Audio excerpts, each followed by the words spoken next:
In the headlines tonight, the respiratory virus inundating hospitals in the U.S. has reached Barbados. A young man gunned down following a ride-by in the busy Tweed Side Road area. Hundreds grabbed the opportunity to shop VAT-free today. And in sports, Andre Coley appointed interim head coach of the West Indies team. Broadcasting from our studios in the Pine St. Michael, this is CBC NewsNight, starting now.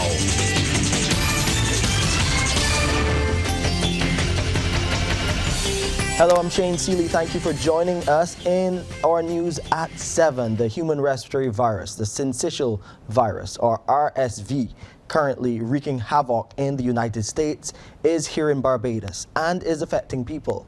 The admission from Chief Medical Officer of Health, the Most Honorable Dr. Kenneth George, during a media conference at the Ministry of Health and Wellness today. Here's what he had to say.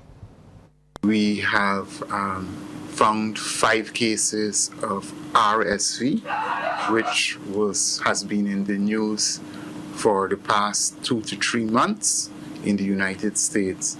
Those have occurred in younger persons, and I would like to report that there are no untoward issues with respect to those individuals. The Chief Medical Officer also revealed that all COVID-19 protocols here in Barbados have been lifted. He called it the culmination of an extra long journey, but the stakeholders have learned a lot over the past 2.5 years and have made the decision after careful consultations and study. However, he called on Barbadians to remain vigilant and be their brother's keeper. We still will take all precautions. We have not at one moment dismantled our COVID response. And indeed, we are acutely aware that we are also in the season of flu. And we are also keeping our attention on that. And I had recently reported to the press with respect to flu season. Also during that briefing, the Deputy Chief Medical Officer, Dr. Anton Best, said even though fewer people have been coming forward to get tested, there has been a slight increase in COVID-19 cases locally, with Omicron continuing to be the dominant variant. He revealed that in the week of December 12th to the 18th, there were 318 cases compared to 317 the week before. When we look at the proportion of positive PCR tests in Barbados, we see that the current positivity rate is 22% in that week that I mentioned earlier, compared to 20% the previous week. They are effective, which is one of the key metrics to determine the rate of growth, is essentially like a multiplication factor. So we want this number to always be less than 1, so the epidemic is not growing. But we are seeing that they are effective is just over 1. So the epidemic has been growing over the last couple of weeks. According to Dr. Best, there was one more death this past week, bringing the total to 569. He's also reporting an increase in the number of COVID-19 related hospitalizations. We see that there was an increase in the past 2 weeks from 11 cases per day to an average of 19 cases per day. And over the last 3 weeks, the average is approximately 10 persons a day being admitted to hospital. Of the 19 admissions, these that I mentioned previously, this represents about 6% of all of the cases that have been detected. In terms of occupancy levels at the Harrison's Point facility, occupancy remains relatively low. With on the 18th of December, we had 25 persons in Harrison's Point, and this represented 13% of the current available beds. In other news on Newsnight, the hustle and bustle of St. Hill Road, Tweed Side Road was shattered by gunfire this morning around 11:30. One person who was shopping in the area said he heard about 5 shots, and then 2 men on a motorcycle rode past him while a young man fell dead in the gutter. Police said the dead man is 23-year-old Lamar Ricardo Travis Johnson of 1st Avenue, Nurseland, Tweed Side Road. He was walking along the road when he was approached and chased by 2 men on a motorcycle, one of whom shot him. Residents in the area said that he was a victim of a drive-by shooting or targeted shooting. We are yet to confirm that. we are carrying out our investigations to find out what exactly occurred. As you can see, we have a lot of personnel on the ground. We have closed off the area from both sides, and we are mingling and talking with residents. Apparently, this incident happened in the view of many persons who are here, and we're hoping that they will comply with the police on our investigations and trying to seek out what exactly occurred so we can get through our investigations. Lawmen are appealing for anyone with information to contact them. And a 76-year-old man lost his life in an early morning house fire this morning at Westmoreland, St. James. He has been identified as Millington Donovan Drakes, the owner of the property, which had a shop attached to it. Lawmen say they received the report about 2:06 in the morning. After responding to the scene, they were informed by fire service personnel that there was a body inside the building. The structure was destroyed, but no other property was damaged. CBC spoke with one of the young men on the scene who unsuccessfully tried to save the man. We were trying to assist him. We noticed that it was a fire in the shop area, but fortunately the fire has spread fast. We tried our best, and there's nothing else we could have done. Another resident of the area who spoke off camera reflected on the shopkeeper's passing. He was an ardent cricket fan, and he was instrumental in Newbury in its forming. Newbury Province Cricket Club, now formerly, no, it was Western Province at that time. Now it's Newbury Province. And he used to react and get on good with the fellas and the people in the neighborhood. I don't think you can say anybody had anything really against Mr. Drakes. It's a sad thing to wake up to this morning to find no scholar in the community has passed like this here, so. And I guess I wish the family, his daughters and his brothers and sisters well, and hope that they could be strong in this time of sorrow. Hundreds of Barbadians out from as early as 5 this morning to take advantage of the financial ease of today's VAT-free holiday. First announced 2 days ago by government, the VAT-free holiday has some exceptions, but two of the main places that first started to see heavy flows of customers before sunrise were the popular discount stores at Spooners Hill St. Michael and Kendall Hill Christ Church. Our roving cameraman Anderson Arthur was on the road early to capture footage of the massive crowd that descended at the Green Hill location, where the long line snaked through the entire compound. Some were waiting patiently, while others were expressing concern about those who were trying to jump the long queue. And in the city, the VAT-Free Day initiative was well received. Our Crystal Hoyt was in Bridgetown and filed this report. An overwhelming response to the government's VAT-free initiative today as consumers took advantage of additional savings. The major players in the city were happy. Well, when we opened the doors this morning, we had an influx of people come straight in. So we were busy from 8 o'clock. So we're happy to see that. We welcome the initiative because A, it's going to improve our sales, B, it puts some money back into the customers' pockets. So we see a lot of bigger ticket items selling today. We've seen folks with their lists, checking out twice, naughty or nice, and going through the entire list. So we're quite pleased with the turnout. We expect we're going to have a very successful day. Well, Courts has had an absolutely fabulous VAT-free holiday today. We saw from early this morning a fairly healthy lineup of customers waiting to come into store. Since then, we've seen really good movement on our major appliances, but really across all of the categories, we've been seeing extremely healthy sales today. The VAT-free day at Bridgetown Duty Free has been very well received by customers from 8:30. We saw an influx. Perfume and cosmetics for sure are more sought after. Then we have our leather department. That's doing great also. We're very grateful the government have decided this year again to do a VAT-free day. Last year taught us that it was a tremendous success with our customers. And we, in fact, this year did it ourselves. To the lead up of this VAT-free day, we ran VAT-free sales since Friday last week. And the response was better than we anticipated. It just goes to show that consumers need a reason to come out and spend. And speaking of consumers, they told us that the initiative should be done more often. You manage to get something a bit cheaper than usual, and the government should do it more regular.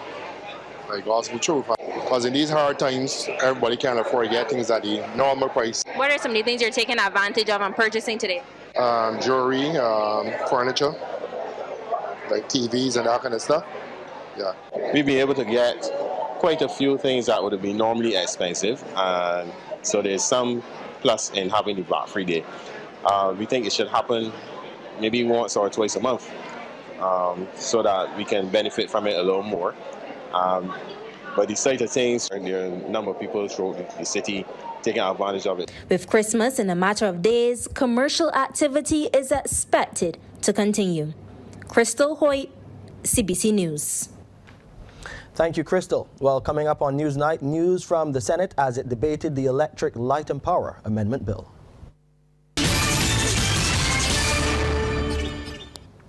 Even as the government moves to build out the renewable energy sector, it is continuing to ensure the legislative aspects reflect the needs or address any concerns. And in keeping with this, the Upper House this morning debated the Electric Light and Power Amendment Bill. Leading the debate, Energy Minister Senator Lisa Cummins spelled out the changes and the improvements that will follow. What we have done here is to establish the mechanism that did not previously exist in Section 5.4 of the legislation, the principal legislation as amended in 2019, to provide for interested parties to object. Now, why was this done? And I have had an opportunity since joining the ministry a few weeks ago to meet with all of the agencies that fall under this legislation, whether it was the Barbados Light and Power, whether it was the Fair Trading team, whether it was the Ministry of Energy team, whether it was the advisory team and the consulting team. We have had the opportunity to hear how the legislation is supposed to interact, not just with this, but the broad energy agenda of the country. And in her contribution to the debate, Independent Senator Dr. Christina Hines questioned the efficacy and the timing of the amendment. Noting a new energy framework is on the horizon, she suggested all of the changes could be reflected in that one document at one time. This amendment does not deal with the supply of electricity. It does not deal with how electricity is being generated. It is dealing with the licensing process, and it is really dealing with representations and objections being made during the licensing process and what those persons who make representations or object can or cannot see. They cannot see things that are confidential if the minister, after consulting with the committee, agrees that there are certain things that should remain confidential. That is all this amendment does. And if this is such a small thing in a way, could it not wait? So this is more about us, as Senator Drake said, coming here over and over to amend a piece of legislation. The flexible work arrangements policy for public officers is coming to an end. According to a circular from the Acting Director General, the Human Resources Department in the Ministry of the Public Service, come January 3rd, 2023, public officers are required to report to their physical workplace. The workers have been thanked for the work done over the past 3 years that helped Barbados navigate the crises that impacted the island. The circular acknowledged that while all threats have not fully subsided, the time has come for a return to more traditional working arrangements. The flexi time and staggered hours options established under the policy will remain in effect for those officers requiring alternatives. The Business Report, brought to you with the compliments of Republic Bank. We're the one for you. Leading business tonight, Barbadians encouraged to get accustomed to the idea of using the automated clearinghouse system, ACH, in their monetary transactions in the new year. The advice is coming from the Minister in the Ministry of Finance and Economic Affairs, Ryan Strawn. He says the major banks are already on board to fully roll out the electronic payment system program in February next year. Speaking during yesterday's address, Minister Strawn stressed that the ACH is the future and Barbadians need to embrace it. In January of 2019, I met with all of the financial institutions who participate in the payment system. And they have all been able now to be able to complete their testing with respect to the upgrade of the real-time ACH. And I really want to encourage Barbadians to get on board with that initiative And whilst they assured me that they did not want to introduce new technology during the Christmas season, they have agreed to be able to launch that in February of 2023. And therefore, I urge Barbadians and business people to be able to help us to be able to adopt these technologies so that we're able to pay digitally, save time with respect to processing of payments right across the economy, such that the cost of doing business can be reduced significantly in 2023. Minister Strawn says the ACH puts all businesses on a level platform as it allows for them, whether small, medium or large, to access and conduct transactions for financing in a more efficient manner. In the past, the payment systems were managed and owned exclusively by the 5 commercial banks. You will now have an ecosystem within which players will operate, and therefore competition, which is always healthy, is important, which will be able to open up opportunities for many businesses in Barbados to be able not just to pay, but to be able to have access to e-commerce solutions, which would allow them to be able to trade globally. And we believe that coupled with the very strong export thrust that Export Barbados is leading, we hope that we will see significant dividends with respect to that specific set of reforms. At least one shipping company is reporting an increase in the number of barrels being brought in this holiday season. Managing Director of Eric Hassel and Son Limited, Erica Luke, says imports in general are quite high and it's a very busy time for businesses in the industry. She believes the rising costs of the items locally may be a contributing factor. There are especially a lot more barrels than we normally see at this time of the year. Yeah, I guess, as a result of the prices that we're seeing in the shelves here, people are looking to get in more from families. Goods are coming out of Toronto, out of New York, out of Miami, out of the UK. And so, people are doing what they need to do to get things at a reasonable price. So we're here to facilitate the clearance of those through our companies. We're going to be open right up to Christmas Eve, and even open late some evenings this week, so people can clear their goods from our bond. Time now for the second half in sports. Sean Green is back to talk about some road tennis now. Mark Venom Griffith in the winner's row yet again. Yes, that's right, Shane. Mark Venom Griffith and Sheldon Waldron. They were actually the winners of the Men's and Women's Barbados Road Tennis Cup recently held at the stadium courts. Now, Venom was taken over 4 sets before fending off a very tough challenge from Davian Taylor, while Waldron also won a hard-fought battle against Rachel Smith. The final between the women featured Sheldon Waldron in the yellow taking on Rachel Smith in this clash. Both these ladies battling through some intense round of the competition to reach this stage at the finals. Waldron beating her opponent to her right. Smith played an attacking game mixed with defense. Here she stays baseline, forcing the issue.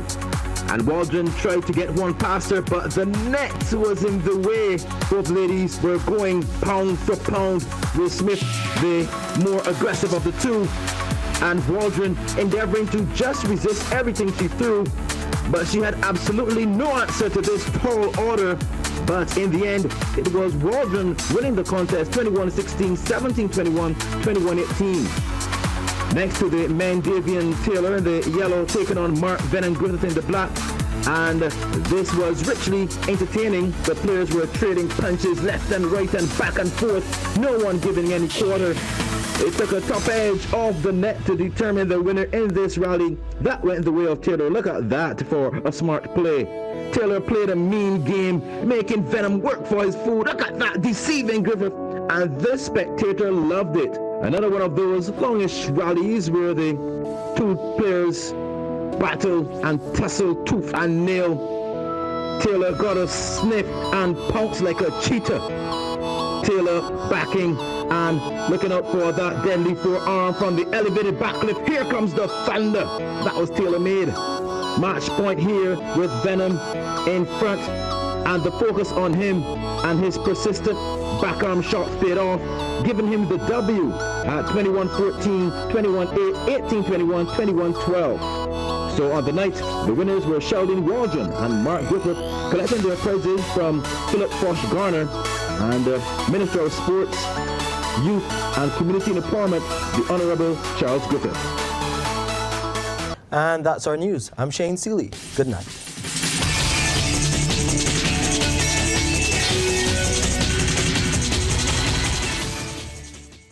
Thanks for visiting us. To get more stories like this one, like and subscribe to our YouTube channel.